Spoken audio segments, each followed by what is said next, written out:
Number 6، لوٹ مار، حملے اور لڑائیاں۔ عربوں میں نہایت معمولی بات پر لڑائیاں شروع ہو جاتی تھیں۔ وہ اپنے خود ساختہ معاشرتی اصولوں کی خاطر، جن کی کوئی اہمیت بھی نہ ہوتی، بے دریغ انسانی خون بہاتے اور لڑائیاں چھیڑ دیتے تھے۔ تاریخ ہمارے سامنے عربوں کے جاہلی زمانے کے واقعات کا ایک ایسا سلسلہ بیان کرتی ہے جس سے معلوم ہوتا ہے کہ ان کے دلوں پر جنگی جنون پوری طرح مسلط تھا، جو ان کی سوچنے سمجھنے کی صلاحیتوں پر بھی حاوی تھا۔ ان واقعات میں ایک واقعہ جنگ بسوس کا ہے۔ جنگ بسوس دو قبیلوں بنو بکر اور بنو تغلب کے درمیان ہوئی، جس کا سبب جرمی نامی شخص کی اونٹنی تھی۔ جرمی بسوس بنت منقذ کا پڑوسی تھا اور بسوس جساس بن مرہ کی خالہ تھی۔ بنو تغلب کے سردار کلیب نے اپنے اونٹوں کے لیے ایک خاص چراگاہ بنائی۔ کلیب نے اپنی چراگاہ میں جرمی کی اونٹنی کو دیکھ کر اسے تیر مار دیا، جس پر جرمی اور بسوس نے چیخو پکار شروع کر دی۔ جساس نے کلیب کو قتل کرنے کے لیے اس موقع کو غنیمت سمجھا اور اسے قتل کر دیا۔ اس وجہ سے دونوں قبیلوں میں 40 سال تک زبردست لڑائیاں ہوتی رہیں۔ الکامل فی التاریخ لابن الاثیر، جلد نمبر 1، صفحہ نمبر 312۔ جنگ داحس۔ اسی طرح جنگ داحس و غبرہ ہے، جس کا سبب دو گھوڑوں داحس اور غبرہ کے درمیان ہونے والا دوڑ کا مقابلہ بنا۔ داحس قیس بن زہیر کے گھوڑے کا نام تھا اور غبرہ حذیفہ بن بدر کی گھوڑی تھی۔ حذیفہ نے ایک آدمی کو چپکے سے اشارہ کیا کہ وہ وادی میں کھڑا ہو جائے، اگر وہ داحس گھوڑے کو آگے بڑھتا دیکھے تو اسے روکے۔ اس نے ایسا ہی کیا، گھوڑے کو دھکا دیا اور اسے پانی میں گرا دیا۔ اس طرح غبرہ آگے بڑھ گئی۔ اس پر خوب قتل و غارت ہوئی اور دو قبیلوں بنو عبس اور بنو زبیان میں جنگ چھڑ گئی۔ الکامل فی التاریخ لابن الاثیر، جلد نمبر 1، صفحہ نمبر 343۔ اوس و خزرج کی باہمی جنگیں۔ اسی طرح جاہلیت کے زمانے میں اوس اور خزرج کے درمیان خاصی لڑائیاں ہوئیں، حالانکہ وہ چچا زاد بھائی تھے۔ اوس اور خزرج حارثہ بن ثعلبہ ازدی کی اولاد میں سے ہیں۔ ان کے درمیان مسلسل لڑائیاں ہوتی رہیں۔ آخری لڑائی جنگ بوعاس ہے۔ اس میں قبیلہ اوس کے حلیف یہودیوں نے ان سے مدد کرنے کے معاہدے کی تجدید کی تھی۔ اوس اور خزرج میں ہونے والی اکثر لڑائیوں کی آگ یہودیوں نے بھڑکائی تاکہ دونوں قبیلے کمزور ہو جائیں اور سرداری ان یعنی یہودیوں کا حاصل ہو جائے۔ ہر فریق نے اپنے حلیف ہمسایہ قبائل سے مدد حاصل کی۔ اس طرح ان کے درمیان شدید جنگ ہوئی، جو آخرکار اوس کے ایک باصلاحیت شخص کے ہاتھوں مصالحت پر ختم ہوئی۔ التاریخ الاسلامی للحمیدی، جلد نمبر 1، صفحہ نمبر 55۔ بعض قبائل صرف اس مقصد کے لیے حملے کرتے تھے کہ دوسروں کا مال چھینے اور آزاد لوگوں کو قید بنا کر فروخت کر دیں۔ زید بن حارثہ رضی اللہ عنہما ایک آزاد عربی النسل تھے اور سلمان فارسی رضی اللہ عنہ آزاد فارسی النسل تھے، یعنی ان دونوں کو غلام بنا کر فروخت کیا گیا تھا۔ اسلام نے اس لوٹ مار اور غارت گری کا خاتمہ کیا اور اس طرح امن و امان قائم کیا کہ ایک اکیلا مرد اور ایک اکیلی عورت صنعاء سے حضرموت شہر تک سفر کرتے تھے، مگر انہیں اللہ کے سوا کسی کا خوف نہیں ہوتا تھا، سوائے اس کے کہ انہیں اپنی بکریوں پر بھیڑیے کے حملے کا خوف ہوتا تھا۔ السیرۃ النبویہ لابی شعبہ، جلد نمبر 1، صفحہ نمبر 93۔ نمبر 7، علم و خواندگی۔ عرب لوگ یہود و نصارہ کی طرح اہل کتاب تھے، نہ ہی اہل علم، بلکہ ان پر جہالت اور ناخواندگی غالب تھی۔ قدیم روایات اگرچہ وہ کتنی ہی غلط کیوں نہ ہوتی، ان کی تقلید اور ان پر جمود طاری تھا۔ عرب قوم لکھنا جانتی تھی، نہ علم حساب سے واقف تھی۔ اکثر لوگوں کی یہی حالت تھی۔ بہت تھوڑے لوگ لکھنا پڑھنا جانتے تھے۔ اپنی جہالت اور محدود معلومات رکھنے کے باوجود عرب لوگ ذہانت و فطانت، زود فہمی، خوش ذوقی، ذکاوت حس، حسن استعداد، علم و معرفت اور درست رہنمائی قبول کر لینے پر آمادگی میں مشہور تھے۔ اسی وجہ سے اسلام یعنی قبول کر لینے کے بعد وہ بہترین عالم، دانشور اور فقیہ بنے۔ جہالت کا خاتمہ ہوا، علم و معرفت ان کے خصوصی اوصاف بن گئے۔ ان میں سے کچھ لوگوں نے علم قیافہ یعنی نشانات کے ذریعے سے حقیقت کا کھوج لگانے میں مہارت حاصل کی۔ کچھ طبیب تھے، مثلا حارث بن کلدہ۔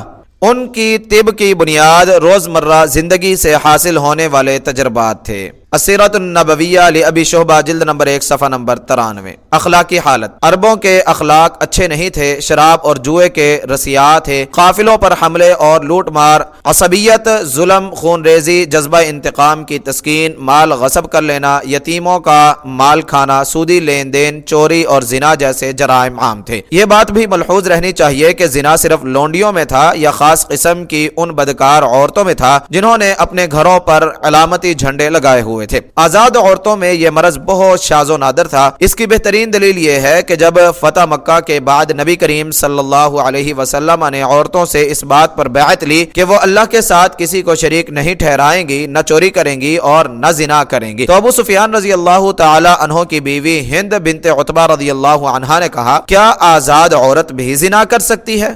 السیرۃ النبویہ لابی شعبہ جلد نمبر 1 صفحہ نمبر 94۔ عورتوں کی بیعت کا واقعہ صحیح بخاری میں بھی ہے، صحیح بخاری حدیث نمبر 4895۔ تمام عرب ایسی اخلاقی گراوٹ کا شکار نہیں تھے، بلکہ ان میں بہت سے لوگ ایسے بھی تھے جو زنا کرتے تھے، نہ شراب پیتے تھے، خون بہاتے تھے، نہ کسی پر ظلم کرتے تھے، بلکہ یتیموں کا مال کھانے کو گناہ سمجھتے تھے اور سودی کاروبار سے دور رہتے تھے۔ السیرۃ النبویہ لابی شعبہ جلد نمبر 1 صفحہ نمبر 94۔ ان میں بہت سی اچھی صفات و عادات تھیں جن کی وجہ سے وہ اس بات کے اہل بنے کہ اسلام کے جھنڈے کو دنیا میں لہرا سکیں، اور وہ خوبیاں یہ تھی: ذہانت و فطانت۔ عربوں کے دل بڑے شفاف تھے، ان پر ہندوستانی، رومی، یونانی اور ایرانی معاشروں کی طرح فلسفے، دیومالائی اور بے سروپا افسانے اثر انداز نہیں ہوتے تھے جن کے اثرات کو کھرچنا مشکل ہو جاتا ہے۔ ہو سکتا ہے کہ ان کے دلوں کو اسی مقصد کے لیے تیار کیا گیا ہو کہ وہ اس کائنات کے سب سے عظیم مشن یعنی اسلام کی لازوال دعوت کی ذمہ داریاں اٹھا سکیں۔ یہی وجہ ہے کہ وہ تمام اقوام سے بڑھ کر قوت حافظہ کے مالک تھے۔ ان کی ذہنی صلاحیتیں اسلام کی حفاظت کے لیے استعمال ہوئیں۔ ان کی فکری قوتیں اور فطری صلاحیتیں خیالی فلسفوں، بے فائدہ رومی تنازعات اور منطق کی پیچیدگیوں میں ضائع نہیں ہوئی تھیں۔ السیرۃ النبویہ للندوی صفحہ نمبر 12۔ عربوں کی لغت کا وسیع ہونا ان کی ذہانت اور قوت حافظہ کی دلیل ہے۔ عربی میں شہد کے 80، لومڑی کے 200، شیر کے 500 اور اونٹ کے 1000 نام ہیں۔ اتنے ہی نام تلوار کے ہیں۔ حوادث و آفات کے لیے تقریباً 4000 نام ہیں۔ اس میں کوئی شک نہیں کہ اتنے ناموں کے احاطے کے لیے ایک روشن، بیدار اور مضبوط حافظے کی ضرورت ہے۔ بلوغ العرب للآلوسی جلد نمبر 1 صفحہ نمبر 39-40۔ اہل عرب کی ذہانت و فطانت اس حد تک پہنچی ہوئی تھی کہ کلام تو بہت دور کی بات تھی، محض اشارے سے بات سمجھ جاتے تھے، اور اس کی بے شمار مثالیں موجود ہیں۔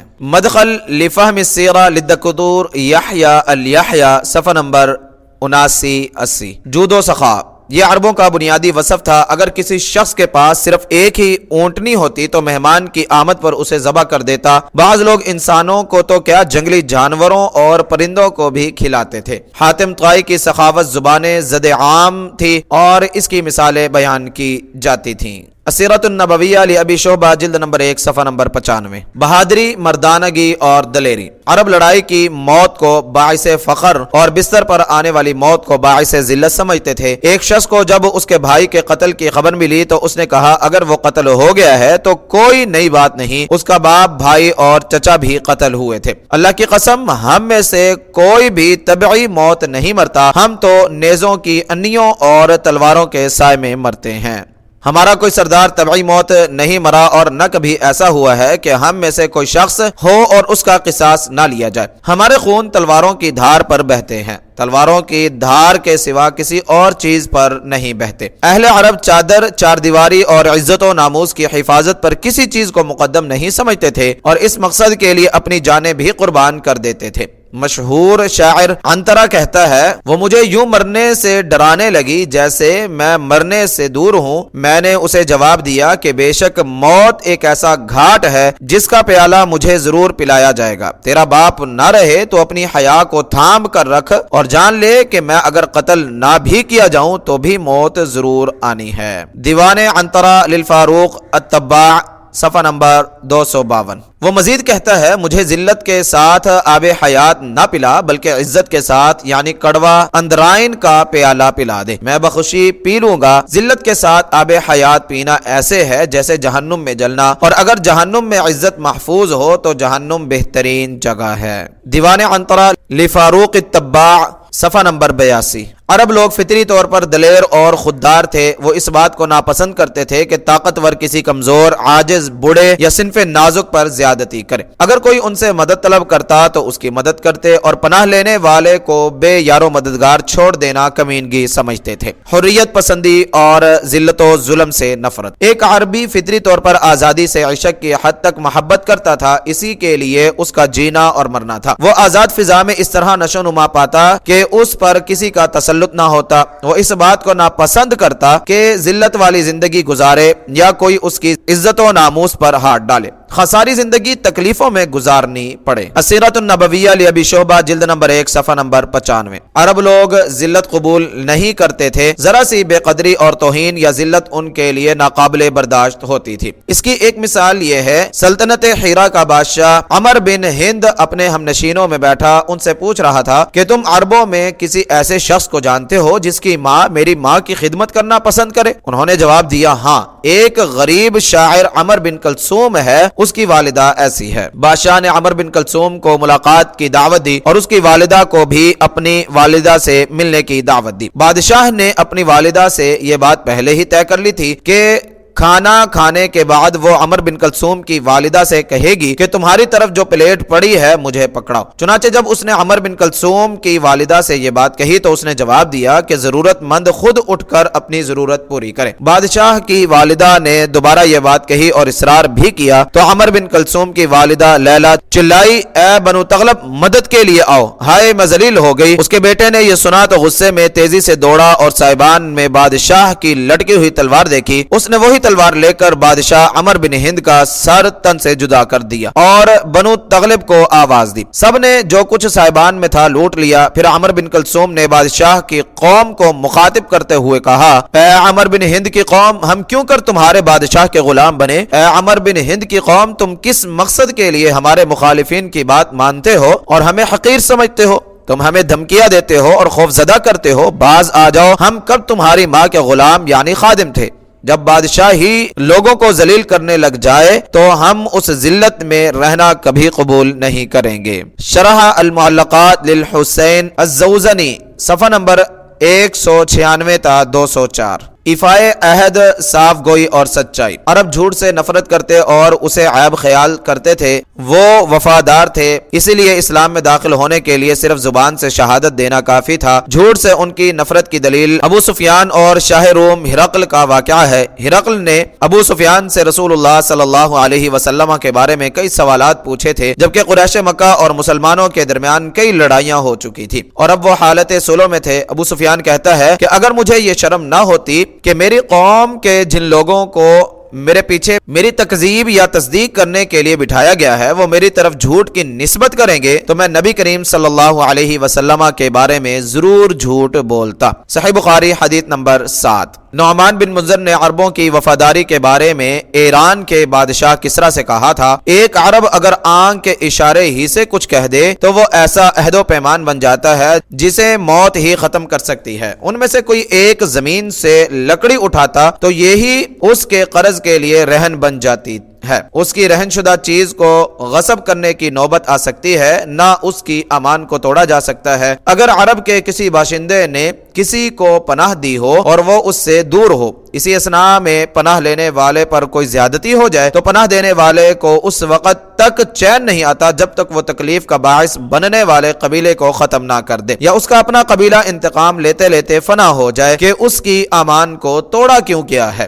اور اگر کوئی مجرم جان پہچان اور رشتہ داری کے بغیر ان سے حفاظت طلب کرتا ہے تو یہ اس کی جان بچانے کے لیے اپنی جانیں اور اس کا مال بچانے کے لیے اپنے اموال قربان کر ڈالتے ہیں۔ بلوغ العرب للآلوسی جلد نمبر 1 صفحہ نمبر 150۔ وفاداری عربوں کا بنیادی وصف تھا، اسلام نے اسے صحیح سمت عطا کی۔ اس انسان پر سختی کی جو کسی مجرم کو پناہ دیتا تھا، خواہ وہ کتنے ہی مرتبے والا ہو یا اس سے کیسی ہی رشتہ داری کیوں نہ ہو۔ چنانچہ رسول اللہ صلی اللہ علیہ وسلم نے فرمایا، من لعن اللہ من آوى محدثا، اللہ اس انسان پر لعنت بھیجتے ہیں جو کسی جنایت کار یعنی فسادی کو پناہ دیتا ہے۔ صحیح مسلم حدیث نمبر 1978۔ وہ واقعات جو عربوں کی وفاداری پر دلالت کرتے ہیں ان میں سے ایک واقعہ یہ ہے کہ حارث بن عباد نے بنو بکر کے قبائل کی قیادت کی تاکہ وہ بنو تغلب اور ان کے سردار محلحل سے لڑائی کریں، جس نے حارث کے بیٹے کو جنگ بسوس میں قتل کر دیا تھا اور اس سے کہا تھا کہ کلیب کے جوتوں کے تسمے کے برابر ہو جا۔ حارث نے محلحل کو گرفتار کر لیا لیکن وہ اسے پہچانتا نہ تھا، چنانچہ اسی سے کہنے لگا، مجھے محلحل بن ربیعہ کے متعلق بتاؤ، میں تمہیں چھوڑ دوں گا۔ اس نے کہا کہ اگر میں تمہیں اس کے متعلق بتا دوں تو تم عہد کرتے ہو یعنی کہ مجھے چھوڑ دو گے۔ گے؟ حارث نے کہا ہاں۔ تب محلل بولا کہ وہ میں ہی ہوں۔ حارث نے اپنے بال نوچے اور اسے چھوڑ دیا۔ یہ بے مثال وفاداری اور بہادری ہے، اور ان اوصاف کے حامل ہی سیادت و قیادت کے حقدار ہیں۔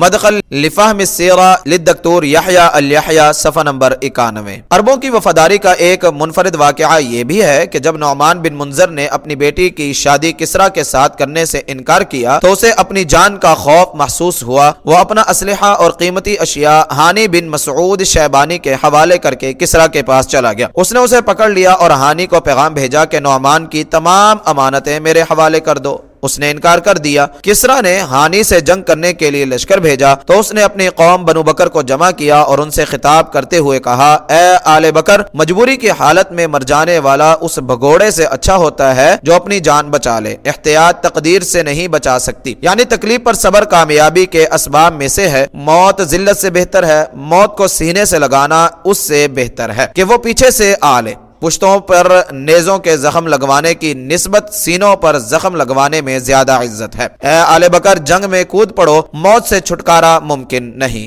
تاریخ الطبری جلد نمبر 2 صفحہ نمبر 207۔ اس ایک شخص کی وجہ سے جس نے ذلت و رسوائی کی زندگی کو حقیر سمجھتے ہوئے اور ایفائے عہد کرتے ہوئے موت کی پرواہ نہ کی، بنو بکر کو حوصلہ ملا اور انہوں نے ذیقار میں ایرانی لشکر کو شکست سے دوچار کیا۔ صبر و قناعت اور قوت برداشت۔ عرب لوگ یہ کہتے ہوئے دسترخوان سے اٹھ کھڑے ہوتے تھے کہ بسیار خوری ہوشیاری کو ختم کر دیتی ہے، اور وہ زیادہ کھانے والے لالچی شخص کو اچھا نہیں جانتے تھے۔ ایک عرب شاعر کہتا ہے، جب ہاتھ کھانے کی طرف بڑھتے ہیں تو میں جلد بازی کا مظاہرہ نہیں کرتا، کیونکہ جو لوگوں میں سے زیادہ حریص ہو وہی جلد باز ہوتا ہے۔ بلوغ العرب للآلوسی جلد نمبر 1 صفحہ نمبر 377۔ مشکلات سہنے اور تکالیف برداشت کرنے میں انہیں عجیب قدرت حاصل تھی۔ شاید انہوں نے اپنے خشک اور بے آب و گیا صحراؤں کے مزاج سے یہ چیز حاصل کی تھی۔ وہ دشوار گزار پہاڑوں کو عبور کرنے اور دوپہر کی چلچلاتی دھوپ میں سفر کرنے کے عادی تھے۔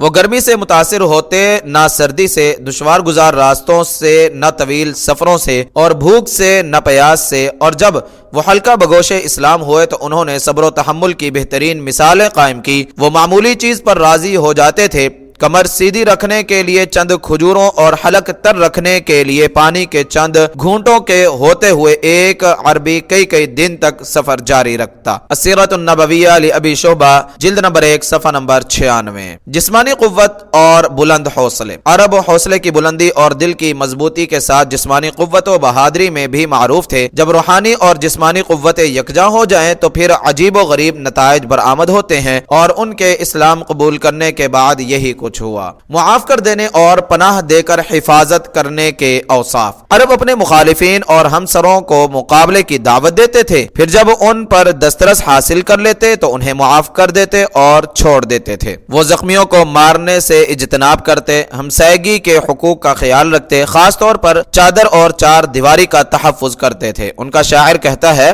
وَأَغُزُّ طرفی ان بدت لی جارتی حتی یواری جارتی ما واہا۔ اگر میری پڑوسن سامنے آ جائے تو جب تک وہ چار دیواری میں چلی نہیں جاتی میں اپنی آنکھیں نیچی رکھتا ہوں۔ جب کوئی بھی ان سے پناہ طلب کرتا ہے تو وہ اسے پناہ دے دیتے، اور کبھی اس مقصد کے لیے اپنی جان، اولاد اور مال بھی قربان کر دیتے تھے۔ اسلام کے لیے عرب معاشرے کا انتخاب۔ مذکورہ فضائل اور اخلاق حمیدہ عربوں کا قیمتی سرمایہ تھے۔ اسلام نے ان کی نشو نما کی، انہیں جلا بخشی اور درست راستے پر گامزن کیا۔ اس لیے یہ کوئی عجیب بات نہیں کہ جب عرب پاکیزہ فرشتوں کے روپ میں صحراؤں سے نکل کر ساری زمین پر پھیلے تو انہوں نے کفر سے بھری زمین کو ایمان سے لبریز کر دیا، ظلم و جور سے اٹی مخلوق کو عدل و انصاف دیا، خامیاں دور کر کے خوبیوں سے مالا مال کر دیا، اور شر کے مقابلے میں خیر و بھلائی کو عام کر دیا۔ السیرۃ النبویہ لابی شعبہ جلد نمبر 1 صفحہ نمبر 197۔ یہ اس معاشرے کے خد و خال ہیں جس میں عربوں نے نشو نما پائی۔ یہ اس وقت افضل ترین معاشرہ تھا۔ اس معاشرے کے لیے رسول اللہ صلی اللہ علیہ وسلم کا انتخاب کیا گیا، اور آپ کے لیے اس عربی معاشرے کا انتخاب ہوا۔ فارسیوں، رومیوں، ہندوؤں اور یونانیوں کے مقابلے میں یہ ایک نادر معاشرہ اور اعلیٰ مرکز تھا۔ فارسیوں کے علوم و فنون کی وسعت اور ہندوؤں کے فلسفے کی گہرائی کے باوجود رسول کا انتخاب ان میں سے نہیں نہیں کیا گیا، نہ رومیوں کے فنون و لطیفہ کے باوصف نظر انتخاب ان پر پڑی، اور نہ یونانیوں کی شاہکاری شاعری اور اعلیٰ تصورات کے ہوتے ہوئے ان میں سے انتخاب کیا گیا۔ عرب کے اس اچھوتے معاشرے کا انتخاب اس لیے کیا گیا کہ عربوں میں فطرت سلیمہ، آزادی ضمیر اور روحانی بلندی جیسے اعلیٰ اوصاف موجود تھے، اور دیگر اقوام ان اوصاف سے بے بہرا تھی۔ نظرات فی السیرہ لحسن البنا، صفحہ نمبر 14۔